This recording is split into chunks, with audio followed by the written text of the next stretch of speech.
오늘은 예레미야 27장입니다. 구약성경 1093페이지를 찾아주시기 바랍니다.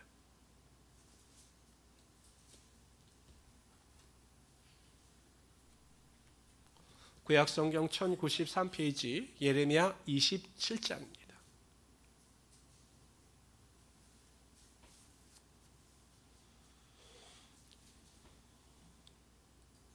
예레미야 2장부터 25장까지는 예레미야가 하나님께 받은 말씀을 가지고 설교하는 내용이 주된 내용입니다. 그래서 12편의 예레미야의 설교가 나타나고 있습니다. 26장부터 45장까지는 예레미야의 전교적 체험입니다. 즉 시간의 순서를 통해서 예레미야가 경험했던 그 경험이 기록되어지고 있는 것입니다. 오늘은 1절부터 22절까지 읽을 텐데요. 여기는 바벨론을 섬기는 것이 분명한 하나님의 뜻이다. 그 뜻을 대적하지 말라. 그 내용이 나타나고 있는 것입니다. 우리 1절부터 22절까지 한 절씩 교독합시다. 유다의 왕 요시아의 아들 여호야김, 그러니까 요시아의 아들 여호야김 시대에 예레미야가 경험한 것입니다. 다스리기 시작할 때 여호와께서 말씀으로 예레미야에게 임하시니라. 여호와께서 이와 같이 내게 말씀하시되 너는 줄과 멍에를 만들어 목에 걸고, 그러니까 상징적 행동인 거죠. 줄과 멍에, 이거는 이스라엘 백성들이 포로로 잡혀갈 것을 보여주는 상징적 행동입니다. 유다 왕의 왕 시드기야를 보러 예루살렘 온 사신들의 손에도 그것을 주어 에돔의 왕과 모압의 왕과 암만 조산의 왕과 두로의 왕과 시돈의 왕에게 보내며 그들에게 명령하여 그들의 주에게 말하게 하기를 만군의 여호와 이스라엘 하나님께 이와 같이 말씀하시되 너희는 너희 주에게 이같이 전하라. 나는 내 큰 능력과 나의 쳐든 팔로 땅과 지상에 있는 사람과 짐승들을 만들고 내가 보기에 옳은 사람에게 그것을 주었노라. 이제 내가 이 모든 땅을 내 종 바벨론의 왕 느부갓네살의 손에 주고 또 들 짐승들을 그에게 주어서 섬기게 하였나니 모든 나라가 그와 그의 아들과 손자를 그 땅의 기한에 이르기까지 섬기리라. 또한 많은 나라들과 큰 왕들이 그 자신을 섬기리라. 여호와의 말씀이니라. 바벨론의 왕 느부갓네살을 섬기지 아니하며 그 목으로 바벨론의 왕의 멍에를 매지 아니하는 백성과 나라는 내가 그들의 멸망하기까지 칼과 기근과 전염병으로 그 민족을 멸하리라. 너희는 너희 선지자나 복술가가 꿈꾸는 자나 술사나 요술자가 이르기를 너희가 바벨론의 왕을 섬기게 되지 아니하리라 하여도 너희는 듣지 말라. 그들은 너희에게 거짓을 예언하여 너희가 너희 땅에서 멀리 떠나가게 하며 또 내가 너희를 몰아내게 하며 너희를 멸망하게 하느니라. 그러나 그 목으로 바벨론의 왕의 멍에를 메고 그를 섬기는 나라는 내가 그들을 그 땅에 머물러 밭을 갈며 거기서 살게 하리라 하셨다 하라. 여호와의 말씀이니라 하시니라. 내가 이 모든 말씀대로 유다의 왕 시드기야에게 전하여 이르되 왕과 백성은 바벨론의 왕의 멍에를 목에 메고 그와 그의 백성을 섬기소서. 그리하면 사실이라. 어찌하여 당신과 당신의 백성이 여호와께서 바벨론의 왕을 섬기지 아니한 나라에 대하여 하신 말씀과 같이 칼과 기근과 전염병에 죽으려 하나이까. 그러므로 당신들은 바벨론의 왕을 섬기게 되지 아니하리라는 선지자의 말을 듣지 마소서. 그들은 거짓을 예언함이니이다. 이는 여호와의 말씀이니라. 내가 그들을 보내지 아니하였거늘 그들이 내 이름으로 거짓을 예언하니 내가 너희를 몰아내리니 너희와 너희에게 예언하는 선지자들이 멸망하리라. 내가 또 제사장들과 그 모든 백성에게 전하여 이르되 여호와께서 이와 같이 말씀하시기를 보라 여호와의 성전의 기구를 이제 바벨론에서 속히 돌려오리라고 너희에게 예언하는 선지자들의 말을 듣지 말라. 이는 그들의 거짓을 예언함이니라 하셨나니 너희는 그들의 말을 듣지 아니하고 바벨론의 왕을 섬기라. 그리하면 살리라. 어찌하여 이 성을 황무지가 되게 하려느냐. 만일 그들이 선지자이고 여호와의 말씀을 가지고 있다며 그들이 여호와의 성전에와 유다의 왕의 궁전에와 예루살렘에 남아있는 기구를 바벨론으로 옮겨가지 못하도록 만군의 여호와께 구하여야 할 것이니라.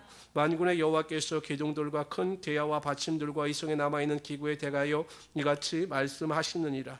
이것은 바벨론의 왕 느부갓네살이 유다의 왕 여호야김의 아들 여고니아와 유다의 예루살렘 모든 귀인을 예루살렘으로 바벨론으로 사로잡아 옮길 때까지 가져가지 아니하였던 것이라.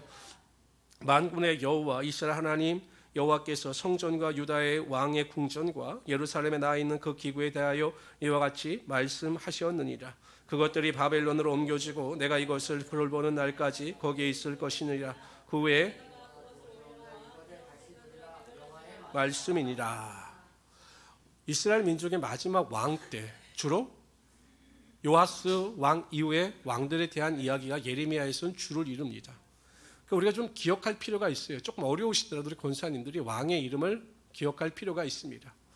남유다 말기의 왕을 보면 여호아스, 살룸이라고도 합니다. 그 다음에 여호야김, 그 다음에 여호야김, 여고냐, 여고니아라고 하죠. 그 다음에 시드기야입니다. 그런데 여호아스, 그 다음에 여호야김, 시드기야는 요아스 왕의 아들이에요. 근데 여호아스 넷째 아들이 가장 먼저 왕이 됐습니다.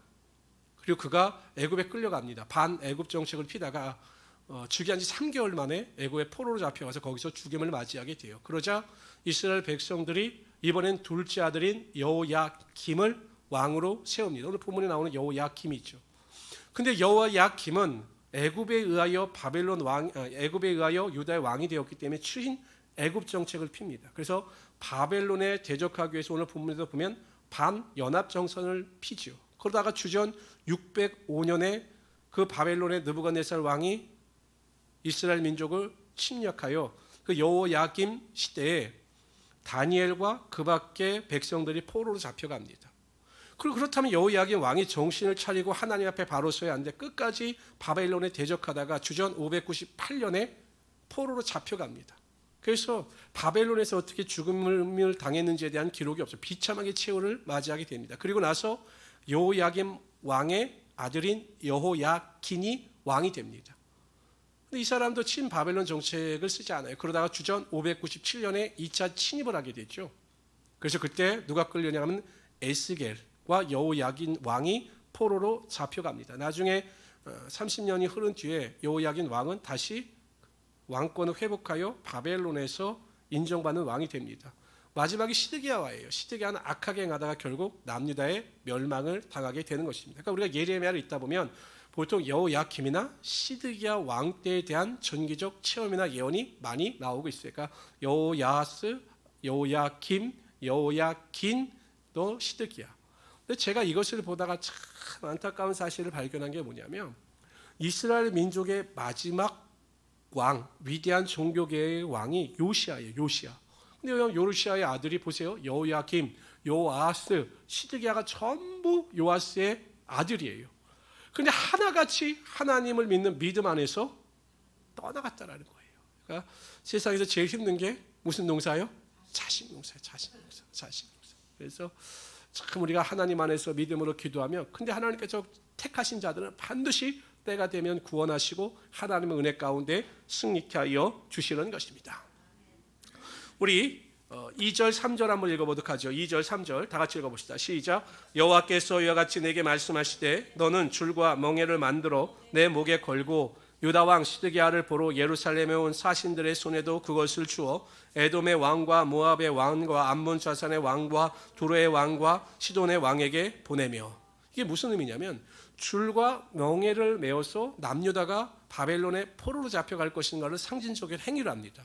그런데 그것을 유다의 왕에게만 보이지 말고 여호야김에게만 보내지 말고 또 사신들을 통해서 에돔, 모압, 암몬, 두로, 시도의 왕에게도 보내라는 것이에요.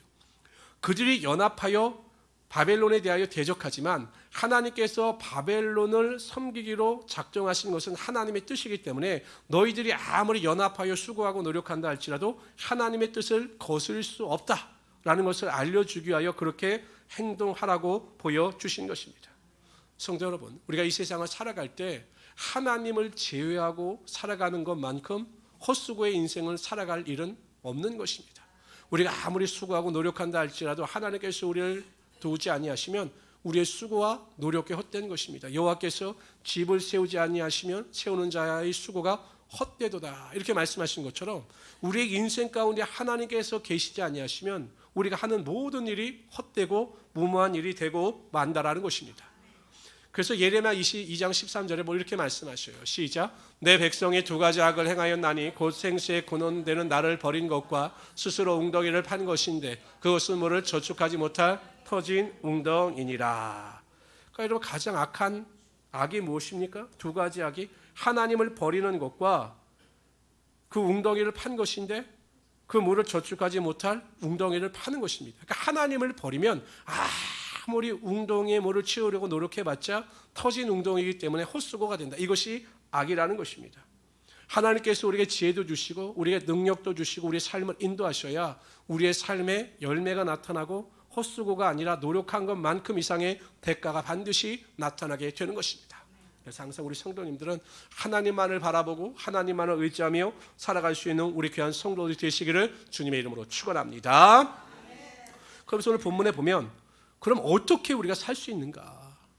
그러니까 예레미야가 남유다 백성들에게 멸망하는 법이 아니라 어떻게 하면 살 수 있는가에 대한 그 해법을 제시합니다. 12절 봅시다. 11절 다 같이 읽읍시다. 있습니다. 시작. 그러나 그 목으로 바벨론의 왕의 멍에를 메고 그를 섬기는 나라는 내가 그들을 그 땅에 머물러 밭을 갈며 거기서 살게 하리라. 거기서 살게 하리라 하셨다 하라. 여호와의 말씀이니라. 12절 봅시다. 12절 시작. 내가 이 모든 말씀대로 유다 왕 시드기야에 전하여 이르되 왕과 백성은 바벨론의 왕의 목에 메고 그와 그 백성을 섬기소서. 그리하면 사시리라. 그러하면 살 것이다. 17절 다 같이 읽읍시다. 시작. 너희는 그들의 말을 듣지 말고 바벨론의 왕을 섬기다. 그리하면 살리라. 어찌하여 이 성을 황무지가 되게 하려느냐. 그러니까 무엇입니까? 내가 원하는 답이 아니라 할지라도 하나님께서 말씀하시는 대로 바벨론을 섬기면 심판을 받으나 회복되어 살게 되는 역사가 반드시 나타나게 된다는 것입니다. 그러니까 네가 듣고 싶은 대로 네가 원하는 대로의 말을 듣고 하나님께 불순종할 것이 아니라 내가 비록 듣고 싶지 않아도 하나님의 명령이니 바벨론을 섬길 때 하나님의 능력이 반드시 너희들의 삶 가운데 임하게 될 것이다 라고 말씀하고 있는 것이죠. 예수를 믿어도요, 참 세상에서 답답하게 사시는 분들이 있어요. 믿는다고 하는데 여전히 자기 고집대로 삽니다. 말씀을 통해서 하나님께서 알려주셔도, 또한 지혜로운 자, 믿는 지혜로운 자를 통해서 하나님께서 알려주셔도 여전히 내 고집대로 살아요. 그러니까 하나님께서 그 길을 열어주시지 아니하시고 계속 낭패와 실망의 길을 걸어가게 된다는 것입니다. 제가 말씀드렸잖아요. 우리의 실패와 우리의 낙심, 여러 가지 문제는요, 하나님께서 주시는 시험보다는 나의 죄나 나의 실수로 인한 문제가 훨씬 많은 거예요. 말을 들어야 되는데 말을 듣지 아니하고, 하나님께 기도해야 되는데 기도하지 아니하고, 하나님께 가까이 나가야 되는데 가까이 나가지 아니하고, 그러다 보면 여러분 우리의 삶의 문제가 계속 중첩되어지는 거죠. 제가 문제가 있는 성도에게 이렇게 권면합니다. 기도하세요. 회개하세요. 그럼 여러분, 목사님 말씀하시니까 기도하고 회개해야 되겠다라고 순종하면 되는 거예요. 근데 핑계가 많아요. 목사님 시간이 없어요. 제가 피곤해서 기도할 시간이 없습니다. 목사님 저에게는 문제가 없어요. 그래 핑계를 대요. 아무리 해보십시오. 제가 봐도 그 인생이 나아지는 경우는 거의 없어요. 더 힘들게 되어지는 것이죠. 항상 우리는 하나님 앞에서 겸손한 마음을 가지고 하나님의 뜻에 순종할 수 있어야 하는 것입니다. 그리고 하나님의 뜻을 받아들일 때 하나님께서 복의 복을 더하여 주시고 은혜와 능력으로 함께하여 주시는 것입니다. 다윗을 보세요. 참 다윗이 왜 하나님의 마음에 합한 자인가. 다윗을 보세요. 우리아의 아내와 범죄하죠.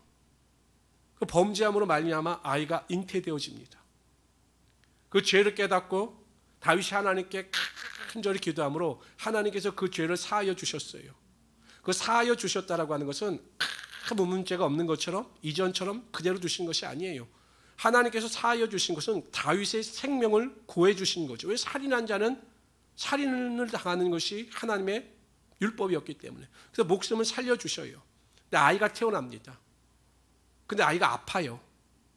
근데 하나님께 간절히 기도하죠. 혹 하나님께서 이 아이를 긍휼히 여겨 주셔서 살리셔 주실 것을 믿고 간절히 기도합니다. 근데 이 아이가 어떻게 됩니까? 죽어요. 아이가 죽으니까 이 다윗의 신하들이 감히 다윗에게 말을 못하는 거예요. 왜냐하면 너무 눈물을 흘리면서 이 아이를 살려달라고 기도했기 때문에 다윗의 마음을 알기 때문에 말을 못하는 거예요. 이거 실망하면 어떡하지? 낙심하면 어떡하지? 라고 조심스러워하는 겁니다. 근데 말을 했더니 웬걸요? 다윗은 슬픔의 기색이 싹 사라집니다. 다 정상으로 돌아와요. 자기도 치장도 하고 다 정상으로 돌아옵니다. 신하들이 궁금해서 물었어요. 왕이시여, 그렇게 그렇게 아이 때문에 눈물을 흘리고 그러더니 그 아이가 죽었으면 더 슬퍼하고 낙심할 텐데 어떻게 그 아이가 죽자마자 이렇게 아무 일도 없던 것처럼 일상생활로 돌아오십니까? 라고 물었습니다. 다윗이 뭐라고 이야기합니까? 혹 아이가 아팠을 때는 하나님께서 궁일하면서 그 아이를 살려줄까요? 내가 하나님 앞에 간절히 기도했지만 그 아이가 생명이 사라진 것은 하나님께서 그를 데려간 것이고 하나님의 뜻이니 내가 슬퍼할 일이 무엇이 있겠느냐라고 일어섭니다. 이게 믿음이에요. 여러분, 우리가 하나님의 뜻을 잘 분별하지 못해서 열심히 기도하죠. 내 뜻대로 되지 않아도 내 원대로 되지 아니하도 큰 기도합니다. 내 뜻대로 되지 않았어요. 전혀 다른 방법으로 일이 일어났습니다. 그럼 그것이 하나님의 뜻인 거예요. 그리고 감사하고 기도하면 하나님께서 다윗을 통하여 하나님의 뜻을 인정하고 감사하고 기도하니까 누굴 주셨습니까? 솔로몬을 주셨어요. 하나님께서 더 귀한 축복으로 다윗의 삶을 허락하여 주셨다는 것입니다. 그래서 우리 성도님들은 어찌하든지 내 마음에 내 뜻에 맞지 않는다 할지라도 그것이 하나님의 뜻인 것을 믿고 하나님 앞에 겸손한 마음으로 순종하며 살아갈 수 있는 하나님의 귀한 성도들이 되시기를 주님의 이름으로 축원합니다. 그럴 때 사는 거예요. 그럴 때 다 내려놓고 순종할 때 살아나는 축복이 나타나게 된다는 것입니다. 우리 28장으로 갑시다. 28장은 거짓 선지자 하나냐에 대한 하나님의 심판이에요. 짧습니다. 그런데 거의 비슷한 내용이 나와요. 다 같이 한번 읽어봅시다. 예레미야 28장 1절부터 17절까지 우리 한 절씩 교독합니다. 그의 곧 이번엔 이제 시드기야 왕 때, 아까는 여호야김 때죠. 이것을 전기적 체험이라고 하는 이야기가 이 왕에 대한 체험이 다르기 때문에 그렇습니다. 시드기야가 다스린 지 4년 다섯째 날 기봇 아술의 아들 선지자 하나냐가 여호와의 성전에서 제사장들과 모든 백성이 보는 앞에서 내게 말하여 이르되 만군의 여호와 이스라엘의 하나님이 이같이 일러 말씀하시기를 내가 바벨론의 왕의 여러분, 하나냐의 직업이 무엇입니까? 하나냐의 직업 1절에 보면 하나냐의 직업이 뭐예요? 선지자예요. 선지자. 하나님의 말씀을 대언하는 예언자, 선지자가 하나냐의 직업이에요. 그러니까 하나님께서 세우신 자거든요. 근데 그가 전혀 다른 예언을 합니다. 바벨론의 왕의 멍에를 꺾을 것이다. 그러니까 하나님과 전혀 반대되는 예언을 합니다. 내가 바벨론의 왕은 느부갓네살이 이곳에서 빼앗아 바벨론으로 옮겨간 여호와의 성전 모든 기구를 2년 안에 다시 이곳으로 되돌려 오리라. 내가 또 유다의 왕 여호야김의 아들 여고니아와 바벨론으로 간 모든 유다 포로를 다시 이곳으로 돌아오게 하리니 이는 내가 바벨론의 왕의 멍에를 꺾을 것임이라 여호와의 말씀이라 하시니라. 거짓말이죠. 선지자 예레미야가 여호와의 성전에 서 있는 제사장들과 모든 백성들이 보는 앞에서 선지자 하나냐에게 말하니라. 선지자 예레미야가 말하니라. 아멘. 여호와는 이같이 하옵소서. 여호와께서 내가 예언한 대로 이루사 여호와의 성전 기구와 모든 포로를 바벨론에서 이곳으로 되돌려 오시기를 원하노라. 이건 진심으로 아멘한 게 아니라 약간 비꼬는 말투예요. 말도 안 되는 소리다. 그래, 그렇게 되면 얼마나 좋겠느냐. 그래, 네의 소원대로 되면 얼마나 좋겠느냐. 약간 비아냥거리는 듯한 말인 것입니다. 그러나 너는 내가 네 귀와 모든 백성의 귀 이르는 이 말을 잘 들으라. 나와 너 이전의 선지자들이 예로부터 많은 땅들과 큰 나라들에 대하여 전쟁과 재앙과 전염병을 예언하였느니라. 평화를 예언하는 선지자는 그 예언자의 말이 응한 후에라야 그가 진실로 여호와께서 보내신 자로 선지자로서 인정받게 되리라. 선지자 하나냐가 선지자 예레미야의 목에서 멍에를 빼앗아 꺾고 모든 백성 앞에서 하나냐가 말하여 이르되 여호와께서 이같이 말씀하시느니라. 내가 2년 안에 모든 민족의 목에서 바벨론 왕 느부갓네살의 멍에를 이와 같이 꺾어 버리라 하셨느니라. 하매 선지자 예레미야가 자기의 길을 가니라. 선지자 하나냐가 선지자 예레미야의 목에서 멍에를 꺾어버린 후에 여호와의 말씀이 예레미야에게 임하니라 이르시기라. 하나냐의 거짓 예언에 대한 하나님의 심판이 무엇인가에 대해서 말씀하시는 것입니다. 너는 가서 하나냐에게 말하 이르기를 여호와의 말씀에 네가 나무 멍에를 꺾었으나 그 대신 쇠 멍에들을 만들었느니라. 만군의 여호와 이스라엘 하나님 말씀하신지라. 내가 쇠멍에로 이 모든 나라의 목에 메워 바벨론의 왕 느부갓네살을 섬기게 하였으니 그들이 그를 섬기리라. 내가 들짐승도 그에게 주었느니라. 선지자 예레미야가 선지자 하나냐에게 이르되 하나냐야 들으라. 여호와께서 너를 보내지 아니하셨거늘 네가 이 백성의 거짓을 믿게 하는도다. 그러므로 여호와께서 이와 같이 말씀하시되 내가 너를 지면에서 제하리니 내가 여호와께 패역한 말을 하였음이라. 내가 금년에 죽으리라 하셨느니라 하더니 선지자 하나냐가, 다 같이 읽읍시다. 시작. 선지자 하나냐가 그의 7째 달에 죽었더라. 하나냐가 여러분 거짓 예언을 하다가 죽임을 당하게 돼요. 그런데 하나님께서 그래도 그럼에도 불구하고 이 거짓 선지자 하나냐의 부끄러움을 약간은 면하게 해주셨습니다. 왜냐하면 하나냐가 거짓 예언을 할 때 많은 백성들 앞에서 바로 심판하셨으면 되는데 하나님께서 예레미야로 하여금 하나냐를 직접 찾아가서 그에게 예언하시고 그 예언대로 후에 돌아가게 하셨던 거죠. 근데 전 궁금한 게 있었어요. 이 말씀을 읽으면서 궁금한 게 있었어요. 하나냐의 직업이 뭐라고 말씀을 드렸습니까? 선지자예요. 선지자면 하나님을 대언하는 자고 대면하는 자고 하나님의 말씀을 대언하는 자입니다. 그럼 최소한 선지자라고 하는 소명을 받은 자라면 정말 전혀 하나님께 기도하지 않았을까? 그리고 어찌하면 이렇게 자신 있게 하나님께서 하시도 하시는 말씀을 뭐래요? 2년 안에 바벨론의 멍에서 너희를 건질 것이다. 어떻게 이렇게 자신 있게 말할 수 있겠느냐라는 것입니다. 제가 보기엔 거짓의 영에 사로잡혔거나 아니면 이 하나냐가 또 기도하는 사람인데 자신의 생각대로 자신의 감정대로 기도했기 때문에 전혀 다른 하나님의 말씀을 가지고 그것이 하나님의 말씀인 것처럼 선포할 수 있었다라는 것이에요. 그러니까 시드기야 왕이나 백성들에게 좋게 하기 위한 말을 전할 수밖에 없었다라는 거죠. 제가 청년의 사역을 감당할 때 한 남자 청년이 저에게 와서 기도를 부탁했습니다. 목사님, 제가 정말 좋아하는 자매가 있는데 그 자매가 잘 될 수 있도록 목사님 기도해 주세요 라고 제가 저에게 부탁을 했어요. 그래서 제가 물어봤습니다. 그래? 근데 너는 그 자매가 어떻게 하나님께서 너에게 짝지어 주신 자매라고 확신을 하느냐? 제가 반문했어요. 너무 자신 있게 이야기하니까. 그때 그 청년의 대답이 가관입니다. 목사님, 그 자매를 놓고 기도할 때마다 제 마음이 기쁘고 즐거워요. 그래서 제가 이야기했어요. 네가 사랑하니까 그런 거야. 네가 좋아하니까 그런 거야. 네가 좋아하는 여자를 생각하면서 기도하는데 마음이 우울할 리가 있겠니? 아니야.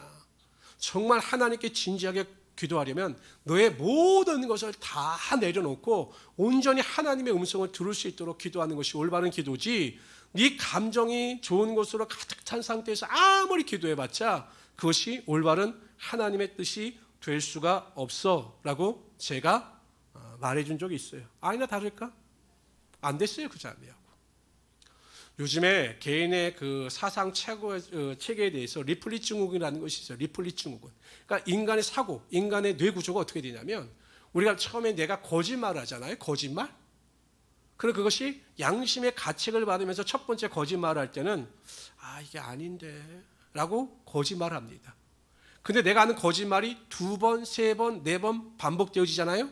그럼 나중에 내가 하는 거짓말을 진짜로 믿어요. 내가. 이게 리플리 증후군이에요. 그러니까 사람은 거짓된 말을 10번 이상 계속하다 보면 내 스스로 그 거짓말을 진짜로 받아들이게 된다는 것입니다. 제가 이런 분을 수없이 많이 봤어요. 이게 무슨 증세? 이게 리플리 증후군이에요.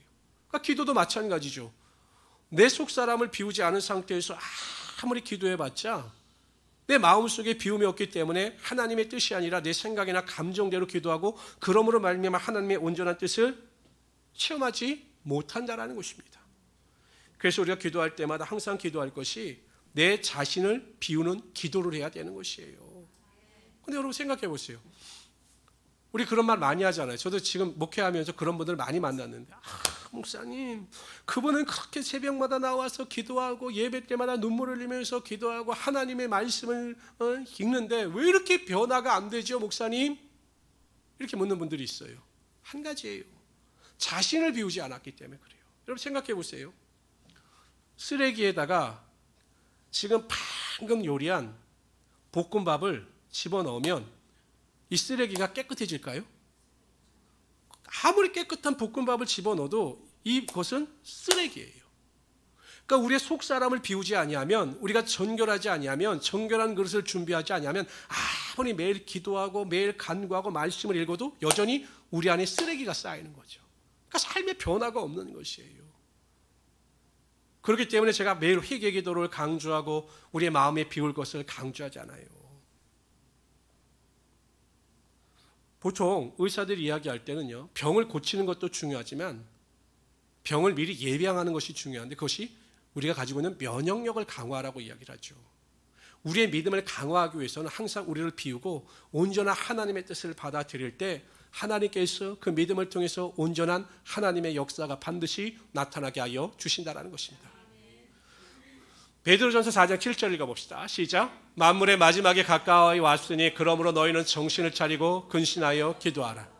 정신을 차리고 기도하라는 거예요. 그냥 기도하는 게 아니라 정신을 차려야 돼요. 정신을 똑바로 차려야 올바른 기도를 할 수 있고 올바른 기도를 통해서 하나님의 능력을 맛볼 수가 있다는 것입니다.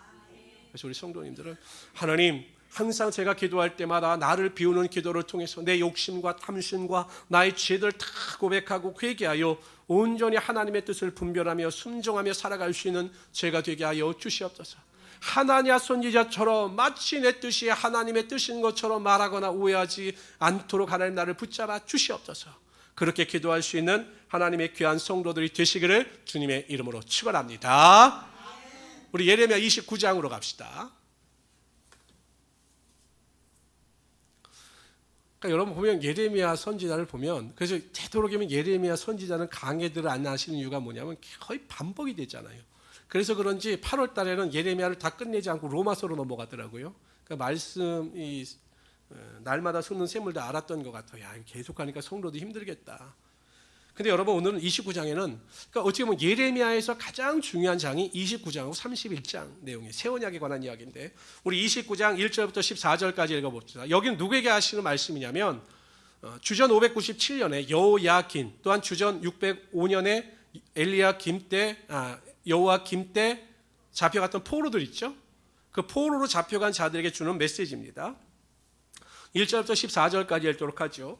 선지자 예레미야가 예루살렘에서 이 같은 편지를 느부갓네살이 예루살렘에서 바벨론으로 끌고 간 포로 중 남아있는 장로들과 제사장들과 선지자들과 모든 백성에게 보냈는데, 그때는 여고니야 왕과 왕과 궁중 내시들과 유다와 예루살렘 고관들과 기능공과 토공들이 예루살렘에 떠난 후라. 여고니아가 여호야긴이에요. 아셨죠? 유다의 왕 시드기야가 바벨론으로 보내어 바벨론 왕 느부갓네살에게로 가게 한 사반의 아들 엘리사와 힐기야의 아들 그마리아 편으로 말하되, 만군의 여호와 이스라엘 하나님께서 예루살렘에서 바벨론으로 사로잡혀 가게 한 모든 포로에게 이와 같이 말씀하시느니라. 너희는 집을 짓고 거기에 살며 텃밭을 만들고 그 열매를 먹으라.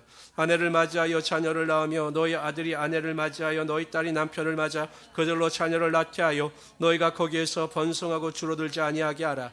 너희는 내가 사로잡혀 가게 한 그 성읍의 평안을 구하고 그를 위하여 여호와께 기도하라. 이는 그 성읍이 평안함으로 너희도 평안할 것임이라. 만군의 여호와 이스라엘 하나님께서 이와 같이 말씀하라노라. 너희 중에 있는 선지자들에게 점쟁이에게 미혹되지 말며 너희가 꾼 꿈도 고지 듣고 믿지 말라. 거짓 선지자를 조심하라는 것입니다. 내가 그들을 보내지 아니하였어도 그들이 내 이름으로 거짓을 예언함이라. 여호와의 말씀이니라. 여호와께서 이와 같이 말씀하시느니라. 바벨론에 70년이 차면 내가 너희를 돌보고 나의 선한 말을 너희에게 성취하여 너희를 이곳으로 돌아오게 하리라.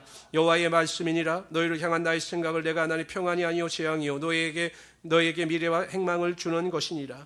너희는 내게 부르짖으며 내게 와서 기도하면 내가 너희들의 기도를 들을 것이요 너희가 온 마음으로 나를 구하며 나를 찾을 것이요 나를 만나리라.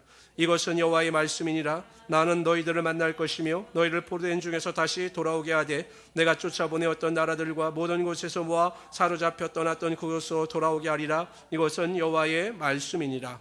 포로된 자들에게 70년 동안 인내하며 반드시 하나님께서 그들을 회복하여 이스라엘 땅으로 돌아오게 하실 것이다 라고 약속에 대한 말씀을 다시 한번 각성케 할 수 있도록 선포하신 것입니다. 그러면서 인내하면서 소유해야 되는 믿음이 무엇인가, 인내하면서 가져야 될 믿음이 무엇인가에 대하여 강조하셔요. 11절 13절 다 같이 읽어봅시다. 시작. 여호와의 말씀이니라. 너희를 향한 나의 생각을 내가 아나니 평안이요 재앙이 아니니라. 너희에게 미래와 희망을 주는 것이라. 너희가 내게 부르짖으며 내게 와서 기도하며 내가 너희들의 기도를 들을 것이요 너희가 온 마음으로 나를 구하며 나를 찾을 것이요 나를 만나리라. 첫 번째, 하나님께 대한 올바른 믿음을 소유해야 한다라고 강조하고 있습니다. 하나님은 어떠한 하나님이시냐? 하나님은 재앙이 아니라 너에게 평안을 주시기를 원하시는 하나님이시며, 하나님은 어떠한 하나님이시냐? 과거가 아니라 미래에 대하여 너에게 소망을 주시기를 원하시는 하나님이 되신다. 그 하나님을 믿고 소망을 가지고 인내하며 견뎌라. 이렇게 강조하고 있는 것입니다. 성도 여러분, 하나님은 항상 우리들에게 좋은 것 주시기를 원하시는 하나님이 되시는 것이에요. 우리가 부모가 되어보면 알잖아요. 여러분 자식들에게 항상 좋은 것 주기를 원하는 것이 부모의 마음 아닙니까? 부모는 못 먹고 헐벗어도 자식은 항상 좋은 것으로 채워주기를 원하는 것이 부모의 마음이에요. 그런데 하나님의 마음은 부모의 마음보다 더한 거죠. 항상 하나님은 찾는 자들에게 상을 주시고 좋은 것으로 베풀어 주시는 하나님이 되신다는 사실을 우리는 꼭 기억하면서 승리하며 살아갈 수 있어야 한다는 것입니다. 이 목회자에게 이런 믿음이 굉장히 필요하거든요. 목회를 하다 보면 정말 별의별 일도 많이 만나고 또한 교회 안에서 여러 가지 우리가 어려움을 만날 때가 있어요. 특히 목회자가 교회를 잘 나오던 성도가 갑자기 교회를 떠난다거나 할 때 보면 목회자는 그 일로 인해서 며칠 동안 잠을 못 잡니다. 어떤 경우에는 한 일주일 동안 잠을 못 자죠. 속상하고 가슴이 아파서. 근데 그럴 때마다 하나님께서 주시는 그 목회자에게 주는 위로가 있어요. 이거예요. 뭐라고 말씀하시냐면 하나님께 나아가는 자는 반드시 그가 계신 곳과 또한 자기를 찾는 자들에게 상 주시는 자이심을 잊지 말아야 할지니라. 하나님은 항상 상 주시는 이심을 믿어야 한다는 것이에요. 그래서 제가 성도가 떠나면 가슴이 아프죠. 그런데 나중에 보면요, 다 하나님께서 떠나게 하신 이유가 있더라고요. 절대 하나님의 교회는 하나님의 것이기 때문에 하나님의 교회가 피해를 보게 하시는 일은 절대로 없어요. 한 번은 제가 정말 믿었던 사람인데 그냥 부부가 떠나갔어요. 그냥 말도 없이 떠나갔어요. 제가 얼마나 큰 배신감을 느꼈겠습니까? 그분한테 쏟았던, 그 사람들한테 쏟았던 그게 있는데 이게 세상적인 사람이라도 이렇게는 못하는데, 그러니까 이런 목회를 30년 하신 분들은요 성도들한테 사랑을 안 줘요. 왜냐하면 하도 상처를 받았기 때문에. 저도 그 일 때문에 굉장히 힘들었어요. 야, 이게 별거 아닌데 왜 이렇게 떠나갈까? 그런데 하나님께서요 얼마 지나지 않아서 더 좋은 부부를 보내주셨어요. 그런데 오히려 그 사람 때문에 제가 알고 보니까 그 부부 때문에 그 구역이나 이런 데가 굉장히 힘들었던 거예요. 그 사람 눈치 보고. 그러니까 그 사람이 다른 곳에 가서 잘 신앙생활 하도록 하나님께서 다 알아서 바꾸어 주신 거죠. 목회자가 교회를 사랑하는 것보다, 여러분들이 교회를 사랑하는 것보다 하나님께서 교회를 더 사랑하셔요. 그렇기 때문에 하나님은 절대로 교회가 상처받거나 어려움을 당하지 않게 하시는 것입니다. 그렇기 때문에 제가 목회를 하는 거죠. 낙심하지 않는 겁니다. 실망하지 않는 것입니다. 그렇기 때문에 우리 성도님들도 항상 인생을 살아가시면서 하나님께서 항상 상으로 좋은 것으로 채워주심을 믿고 그 믿음을 가지고 소망 가운데 승리하며 살아갈 수 있는 하나님의 귀한 성도들이 되시기를 주님의 이름으로 축원합니다. 두 번째, 항상 간절한 마음으로 기도하라고 하셨습니다. 그러면 만나 주신다고 말씀하셨어요. 그러니까 기도에 응답하여 주시는 것보다 더 강조한 것은 하나님과 친밀한 관계를 맺으며 살아가면 하나님께서 반드시 지키고 보호하여 주신다, 이렇게 약속하신 것입니다. 오늘 장로님께서 사업에 부도가 나셨어요. 열심히 하나님을 섬겼는데 사업에 부도가 나고 말았습니다. 그래서 하나님께 대하여 간절한 마음을 가지고 기도하셨습니다. 그때 하나님께서 여전히 음성으로 들려주셨어요. 내가 너를 사랑한다.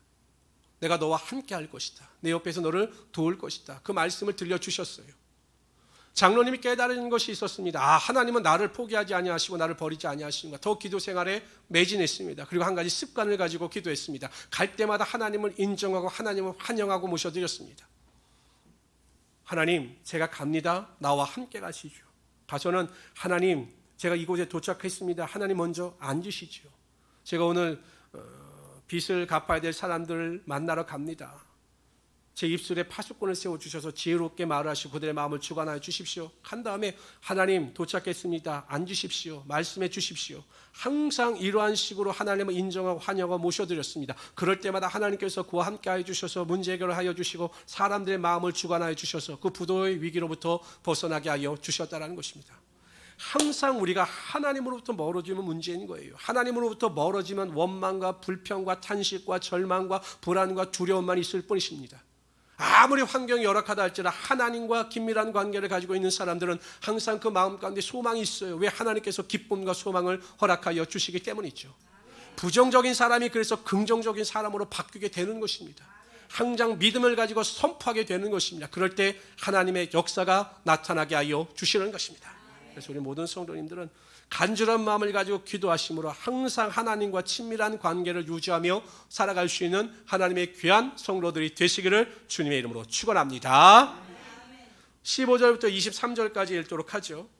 여기 또 거짓 선지자들에 대한 이야기가 또 나옵니다. 거짓 선지자 참, 그러니까 예레미야 한 사람을 제외하고는 모든 선지자들이 다 거짓 선지자들이었어요. 참 지긋지긋합니다. 정말로 보세요. 너희가 말하기를 여호와께서 우리를 위하여 바벨론에서 선지자를 일으키셨느니라, 이렇게 이야기하는 거야. 거짓말로 하는 거야. 바벨론에서 선지자를 일으켰다. 16절 다윗이 왕자에 앉은 왕과 이송에 사는 모든 백성 곧 너희와 함께 포로되어 가지 아니한 너희 형제에게 여호와께서 이와 같이 16절부터 19절까지는요 하나님의 말씀에 불순종하여 이스라엘 땅에 남아있는 자들에게 임하는 하나님의 심판이에요. 하나님의 말씀에 불순종하고 포로로 가지 않은 자들에게 대한 심판이 19절까지 내용입니다. 만군의 여호와께서 이와 같이 말씀하시되 보라 내가 칼과 기근과 전염병을 그들에게 보내어 그들에게 상하여 먹을 수 없는 못을 모아가 갖게 하겠고 내가 칼과 기근과 전염병으로 그들을 뒤따르게 하며 그들을 세계 여러 나라 가운데 흩어학대를 당하게 할 것이며 내가 그들을 쫓아낸 나라들 가운데서 저주와 경악과 조수와 수모와 대상이 되게 하리라. 여호와의 말씀이니라. 너희들은 내 말을 듣지 않았기 때문이니라. 내가 내 종 선지자들을 너희들에게 꾸준히 보내었으나 너희는 그들의 말을 듣지 않았느니라. 여호와의 말씀이니라. 그런즉 내가 예루살렘에서 바벨론으로 보낸 너희 모든 포로여 여호와의 말씀을 들을지라. 멸망한 자들은 하나님의 말씀을 듣지 않고 거짓 선지자의 말을 들었다라는 것입니다. 그러나 포로로 있는 저들은 절대 거짓 선지자의 말을 듣지 말라 경고하시는 거예요. 만군의 여호와 이스라엘 하나님께서 골라의 아들 아합과, 참 이상하죠. 선지자인데 구약 시대의 악한 한 선지자와 왕의 이름과 똑같습니다. 골라의 아들 아합과 마아살의 아들 시드기야에 대하여 이같이 말씀하시니라. 그들은 내 이름으로 너에게 거짓을 예언한 자라. 보라 내가 그들을 바벨론 왕 느부갓네살의 손에 넘기리니 그가 너희 눈앞에서 그들을 죽일 것이니라. 바벨론에 있는 유다의 모든 포로가 그들을 저주거리로 삼아서 이르기를 여호와께서 너를 바벨론 왕이 불살라 죽인 시드기야와 아합왕 같게 하시기를 원하노라 하리니. 그러니까 이게 가장 큰 저주가 되는 거예요. 네가 아합과 시드기야 같이 된다. 이게 가장 저주와 조롱거리의 이야기가 된다는 것입니다. 23절 다 같이 읽어봅시다. 시작. 이는 그들이 이스라엘 중에서 어리석게 행하여 그 이웃의 아내와 간음하여 내가 그들에게 명령하지 아니한 거짓을 내 이름으로 말미암아 나는 알고 있는 자로서 증인이니라. 거짓 선지자들은, 하나님의 말씀을 거짓으로 전하는 자들은 그 특징이 있다는 거예요. 여러분 보세요. 23절 보세요. 아합과 시드기야 거짓 선지자의 특징이 무엇입니까? 이는 그들이 이스라엘 중에서 어리석게 행하여 그 이웃의 아내와 간음했다는 것이에요. 그러니까 이들이 하나님 앞에서 바로 서지 못하고 범죄하니 그들이 그 행위를 쫓아 죄를 범하며 거짓된 예언을 할 수밖에 없었다는 것입니다. 성도 여러분, 아무리 진리의 말씀을 그럴듯하게 전하고 하나님의 말씀을 전하는 것 같아도 그 행위에 하나님의 거룩함이 빠져 있으면 그 사람은 하나님께서 세우신 자가 아니다라는 것입니다. 우리 성도님들도요, 예수를 제대로 믿으면, 예수 그리스도가 내 안에 거하시면 항상 거룩함과 의를 쫓아 살아갈 수 있게 되는 것입니다. 내 안에 그리스도가 없기 때문에, 내 안에 거룩함이 없기 때문에 믿는다고 입술로 고백은 하면서도 그 행위 가운데 여전히 죄가 나타나고 거룩함의 은혜와 능력이 나타나지 않게 된다는 것입니다. 그래서 우리 성도님들은 항상 내 믿음과 내 행위가 일치할 수 있도록 노력하시고 하나님 앞에 연약함을 내어놓고 하나님의 채워주심을 구하며 살아갈 수 있는 귀한 성도들이 되시기를 주님의 이름으로 축원합니다. 우리 24절부터 32절까지 읽도록 하죠. 여기 또 이제 또 악한 자에 대한 심판이에요. 스마냐라고 하는 사람, 아까 하나냐, 스마냐, 아합, 시드기야 계속 거짓 선지자 악한 자들의 하나님에 대한 심판입니다. 너는 느엘랄 사람 스마냐에게 이같이 말하여 이르라. 만군의 여호와 이스라엘 하나님께서 이와 같이 말씀하여 이르시되 내가 내 이름으로 만군의 예루살렘에 있는 모든 백성과 제사장 마아세리의 아들 스바냐와 모든 제사장에게 글을 보내 이르기를 여호와께서 너를 제사장 여호야다를 대신하여 제사장을 삼아 여호와의 성전 감독자로 세우심은 모든 미친 자와 선지자 노릇하는 자들을 목에 씌우는 나무 고랑과 목에 씌우는 쇠고랑을 치우게 하시며, 그러니까 이 스마냐라고 하는 사람이 바벨론에서 그 예레미야의 선포를 듣고서는 그 항의성 공문을 보내는 거예요. 왜 예레미야 같은 사람을 가만두느냐라고 제사장에게 보내는 겁니다. 쇠고랑을 채우고 뭐 이렇게 하라는 것입니다. 이제 내가 어찌하여 너희 중에 선지자 노릇사는 아나도 사람 예레미야를 책망하지 아니하느냐. 그가 바벨론에 있는 우리에게 편지하기를 오래 지나야 하리니 너희는 집을 짓고 살며 밭을 일구고 그 열매를 먹으라 하셨다 하니라. 제사장 스바냐가, 그러니까 스바냐라고 하는 제사장이 그 공문을 받은 거지요. 스바냐의 공문을 선지자 예레미야에게 읽었어요. 그러니까 스바냐라고 하는 사람은 그래도 예레미야에게 긍정적인 사람이었어요. 그래서 편지를 보여줍니다. 들려줄 때 여호와의 말씀이 예레미야에게 임하여 이르시되 너는 모든 포로에게 전언하여 이르기를 여호와께서 느엘렌 사람 스마야를 두고 이같이 말씀하셨느니라. 내가 그를 보내지 아니하였거늘 스마야가 너에게 예언하고 너에게 거짓을 믿게 하였도다. 이제 32절 하나님의 심판이 나옵니다. 시작. 그러므로 보라, 내가 셀람 사람 스마야와 그의 자손을 벌하리니 그가 나 여호와께 패역한 말을 말하였기 때문에 이 백성 중에 살아남을 그의 자손이 하나도 없을 것이라. 내가 내 백성에게 행하여 하되 복된 일을 그가 보지 못하라 하셨느니라. 이것은 여호와의 말씀이니라. 여러분, 스마냐에 대한 심판이 나오는데 하나님의 심판은 스마냐에게만 제한된 것이 아니었어요. 보세요. 32절. 보라, 내가 느엘람 사람 스마냐와 그의 자손을 멸하리니. 아니 여러분, 그 자손이 무슨 죄가 있습니까?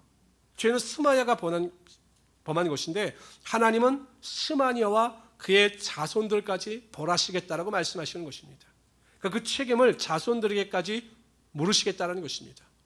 그러니까 여러분, 우리 한 사람이 예수를 잘 믿으면 우리를 통하여 천대까지 복임 받는 하나님의 축복의 능력이 나타나게 되어 있어요. 그런데 우리가 하나님 앞에 범죄하면 그 범죄함으로 인하여 그 자손들까지 벌을 받는다라는 것이에요. 그 이유가 어디 있는지 아십니까? 저는 목회를 할 때 되도록이면 은혜롭지 않은 일이나 성도들과 관련된 일을 우리 집사람에게 말하지 않아요. 우리 집사람도 성도들과 관련된 일을 저에게 말하지 않습니다. 왜냐하면 부부는 일심동체이기 때문에 제가 자칫 제 감정적인 말을 하면 그 사람에 대한 평가나 판단이 우리 집사람에게 전달되기 때문에 좀 말하지 않아요. 그래서 목회에 대한 것은 우리 집사람의 전화 절대로 잘 모릅니다. 개인이 경험한 걸 잘 몰라요. 그것이 오히려 서로에게 은혜를 주기 때문에 별 문제가 없는 거예요. 근데 어떤 성도들 같은 경우 보면 자신이 당한 일이나 속상한 일을 그냥 남편에게, 아내에게 고주할 다 말합니다. 그럼 그 영향이 긍정적인 영향이 갈까요? 부정적인 영향이 갈까요? 부정적인 영향이 가니까 부부가 똑같이 범죄하고 그 말을 듣는 자녀들도 똑같이 범죄하는 거예요. 그러니까 여기에 보면 스마냐와 그의 자손들을 멸한 이유가 무엇이냐면 스마냐와 그의 자손들이 똑같았다는 거예요. 하나님께서는 스마냐의 그 자손들이 하나님 앞에 바로 섰으면 그 자손들을 벌하실 리가 없어요. 왜냐하면 고라 자손, 고란, 다단과 아비람이 그 모세의 권위 앞에 범죄하죠. 근데 하나님께서 그 자손들을 다 그 장막 앞에 나와 서라 이야기했어요. 근데 고라 자손들은 다 안 나왔어요. 근데 아무리 자기의 조상이고 자신의 뭐 친척이지만 고라가 잘못한 걸 알았기 때문에 고라 자손들은 안 나갔어요. 그때 하나님께서 고라 자손은 다 멸망시키지 않으셨어요? 나중에 성가대 찬양으로 고라 자손들이 시편에 나오면 하나님께 영광을 누리죠. 근데 다단과 아비람의 자손은 다 멸망을 당했어요. 내 아버지이기 때문에, 내 남편이기 때문에, 우리 형제이기 때문에 잘못돼도 그 길을 쫓아가니까 그렇게 멸망을 당할 수밖에 없었던 것입니다. 그러니까 여러분, 가정에서 잘 믿는 한 사람이 바로 서는 것이 이렇게 중요한 것이에요. 내가 잘못 쓰면 모든 사람들을 다 영혼을 병들게 만들기 때문에 내가 바로 서서 하나님의 영광을 드러내고 하나님의 믿음의 능력을 가지고 살아갈 때 하나님께서 나를 살리고 가정을 살리시는 하나님의 축복과 하나님의 능력이 반드시 나타나게 하여 주시는 것입니다. 자녀들도 마찬가지죠. 정말 자녀이나 모든 자들에게 본을 보이는 것이 정말로 어렵습니다. 그러나 그렇게 살려고 노력할 때 하나님께서 주를 통해서 자손들에게 자자손손 축복의 능력이 나타나게 하여 주시는 거죠. 기억하세요. 하나님, 내가 하나님 앞에 바로 서고 믿음을 통해서 기도하게 하심으로 나 때뿐만 아니라 후대인의 자녀들에게도 축복과 구원의 은혜와 능력이 나타나게 하여 주셔서 믿음의 명문 가정을 이루게 하여 주십시오라고 기도할 때 하나님께서 때가 차면 반드시 그 축복이 여러분의 기도가 헛되지 않게 은혜로 능력으로 자손들에게 임하게 될 것입니다. 이러한 믿음의 능력을 가지고 승리하며 살아가시는 우리 성도 되시기를 주님의 이름으로 축원합니다. 기도하겠습니다. 좋으신 하나님, 정말로 감사합니다. 그 시은혜와 능력이 되신 하나님, 영광과 존귀 가운데 가며 나가게 하신 하나님, 우리가 하나님만을 섬기게 하여 주시고 전심으로 기도할 때마다 항상 우리에게 상 주시기를 원하시는 하나님을 가까이 함으로 하나님께만 영광이 되게 하여 주시옵소서. 감사하며 예수님의 이름으로 기도드리옵나이다. 아멘.